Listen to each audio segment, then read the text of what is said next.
ሰላም ጤና ይስጥልን አድማጭ ተመልካቾቻችን ከቶፕ ኒውስ ኔትወርክ ዕለታዊ ዜናዎችን ይዘን ቀርበናል። በቅድሚያ አርዕስቶቹን ምርጫ ቦርድ የመራጮች ምዝገባ በመጪው ቅዳሜ የካቲት 28 እንደሚጀምር አስታወቀ።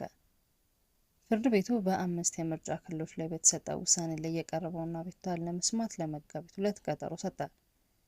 የኢትዮጵያ ኤሌክትሪክ አገልግሎት የፋይዳ ብሔራዊ መታወቂያን ከአገልግሎት አሰጣጡ ጋር ሊያስተሳስር ነው።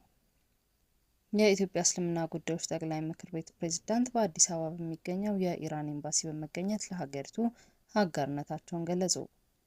በትግራይ ባንኮች ያለው የጥሬ ገንዘብ እጥረት ለተፈናቃዮች የሚደረገውን እርዳታ እያስተጓጎለ መሆኑን ኦቻ አሳሰበ። ምርጫ ቦርድ የመራጮችን ምዝገባ በመጪው ቅዳሜ የካቲት 28 2018 እንደሚጀምር አስታውቋል።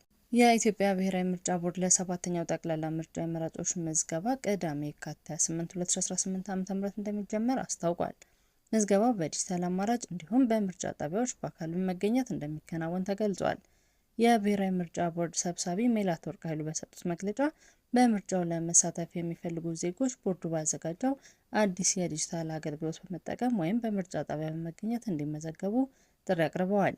በመግለጫው ላይ እንደተጠቀሰው ዜጎች ምርጫ የተሰኘውን የሞባይል መተግበሪያ በመጠቀም ባሉበት ሆነው መመዝገብ ይችላሉ። ይህንን የዲጂታል አገልግሎት መጠቀም የማይችሉ ወገኖች ደግሞ በመደበኛው አሰራር በምርጫ ጣቢያዎች በመገኘት መመዝገብ እንደሚችሉ ተነግሯል።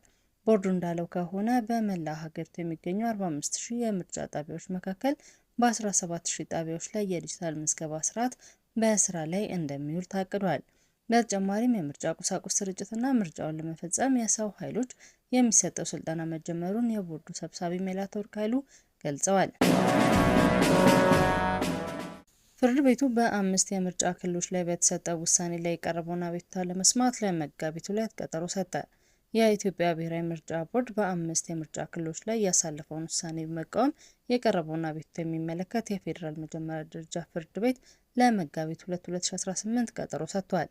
በልደታ ምድብ ችሎት ረቡዕ ዕለት ጉዳዩን የተመለከቱት ዳኛ ሰብለ ክንፈ የቀረበውን የመጀመሪያ ደረጃ አቤቱታ መርምረው ክርክሩን ለመስማት ለተጠቀሰው ቀን ቀጥረዋል።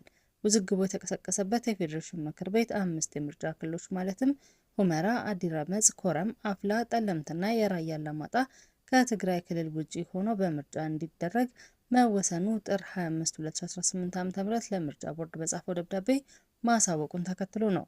ምክር ቤቱ የክልል ምርጫ ቦርድ ምርጫውን በአካባቢው ላይ የተነሳውን ይገባኛል ውዝግብ በህገ መንግስት ውሳኔ ሲፈታ አመቺ ጊዜ ተመርጦ ወደፊት እንዲካሄድ መወሰኑን አሳውቋል። የኢትዮጵያ ኤሌክትሪክ አገልግሎት የፋይዳ ብሔራዊ መታወቂያን ከአገልግሎት አሰጣጥ ጋር ሊያስተሳስር ነው። የኢትዮጵያ ኤሌክትሪክ አገልግሎት የደንበኞቹን ማንነት ለማረጋገጥና አሰራሩን ለማዘመን ከብሔራዊ መታወቂያ ፕሮግራም ጋር ከየካቲት 22 2018 ዓ.ም በገባው ስምምነት መሰረት ተቋሙ የፋይዳ መታወቂያን ከአገልግሎት አሰጣጡ ጋር እንዲያስተሳስር ተገልጿል። የአገልግሎቱ የኮሚሽን ስራ አስፈጻሚ አቶ አኗር አብራር ስምምነቱ በዋናነት ተቋሙ በአሁኑ ወቅት ያሉትን ከ5,500,000 በላይ ደንበኞች ማንነት ለመለየት የሚረዳ ነው ሲሉ ተናግረዋል።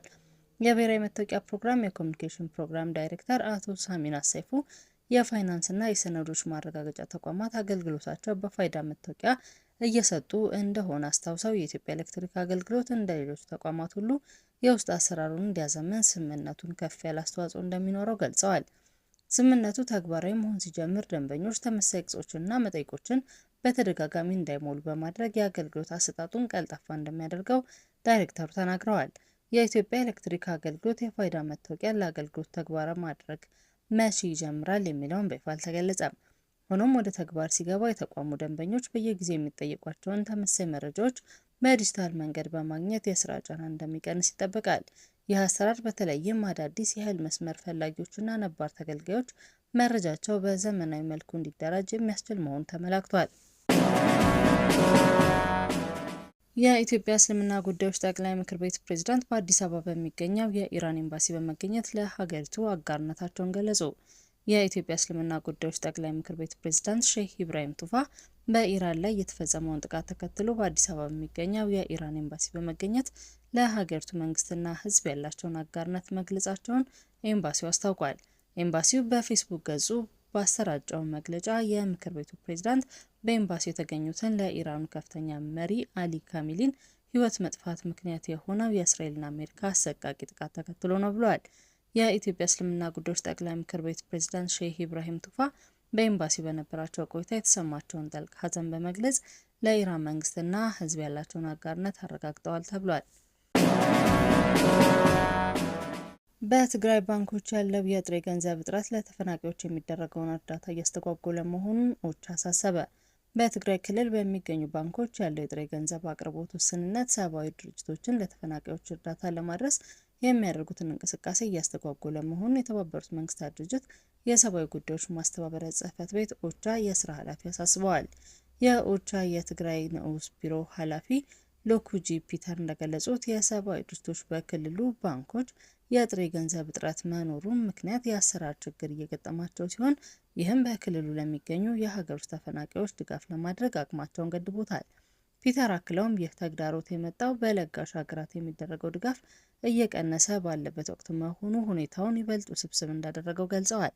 ይህ መግለጫ የተሰጠው የካቲት 5 2018 ዓ.ም በመቀሌ ከተማ በኦቻ እና በትግራይ የአደጋ ስጋት ስራ አመራር ኮሚሽን ባለስልጣናት መካከል ስለ ተፈናቃዮች ሁኔታ በተደረገው ውይይት ላይ መሆኑን የትግራይ ቴሌቪዥን ዘግቧል። በውይይቱ ላይ የተገኙት የትግራይ ጊዜያዊ አስተዳደር ፕሬዝዳንት ታደሰ ወረደ ዘላቂ መፍትሄ ካልተገኘ እየጨመረ ያለ የተፈናቃዮች ቁጥር የሰብአዊ ቀውሱን ይበልጥ ሊያባብሰው እንደሚችል አስጠንቀዋል። አድማጭ ተመልካቾቻችን ከቶፕ ኒውስ ኔትወርክ ለዕለቱ ያዝናቸው ዜናዎች እነዚህ ነበሩ። መልካም ቆይታ።